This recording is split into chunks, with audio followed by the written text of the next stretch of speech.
Un plan d'études vous aide à devenir à la fois mieux organisé et plus efficace.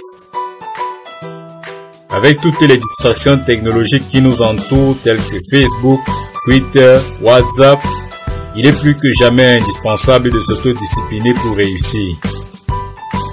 Il n'existe pas de plan d'études standard pour tout le monde. Chacun développe son plan en fonction de son emploi du temps et de ses activités. C'est d'autant plus que chaque élève étudie différemment. Ainsi, le temps que vous dévouez à l'apprentissage d'une leçon n'est pas forcément le même dont a besoin votre camarade. Cependant, un bon plan d'études doit prendre en considération un certain nombre de paramètres tels que l'objectif de la leçon à étudier, les périodes d'examen, vos difficultés à comprendre les différentes matières.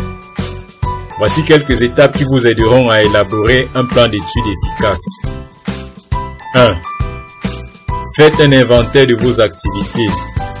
Il est question de prendre note de toutes les activités que vous menez chaque jour durant une semaine. Enregistrez le temps que vous passez à l'école, à la maison, avec les amis et même les périodes pendant lesquelles vous mangez et dormez. Lorsque vous avez fait ce travail sur une semaine, vous pouvez alors savoir quels sont les moments de chaque journée de la semaine qui peuvent être consacrés aux études. 2. Élaborez un planning horaire. Maintenant que vous savez déjà les moments les mieux indiqués pour apprendre, dressez un planning en fonction de ces horaires. Complétez ensuite ce planning en y indiquant les matières à étudier dans les différentes plages horaires, ceci en tenant compte bien évidemment des matières du jour et de la veille. Par exemple, vous pouvez envisager d'étudier la biologie et le français le mardi selon ce que prévoit votre emploi du temps. 3. Définissez vos objectifs. Avant le début de chaque semaine, vous devez définir votre objectif à atteindre.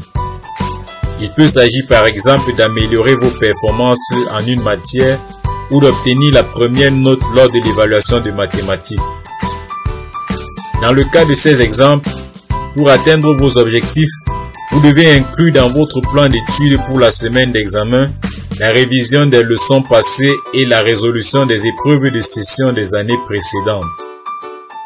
4. Respectez votre planning. Si vous avez le meilleur plan d'études au monde et que vous ne le respectez pas, c'est comme essayer de faire son meilleur score sur piste avec un vélo alors qu'on a une Ferrari dans son parking. Le plus important n'est pas de faire un planning d'études, il faut en plus de cela le respecter. Merci et à très bientôt pour d'autres astuces. N'oubliez pas surtout de vous abonner pour recevoir les mises à jour.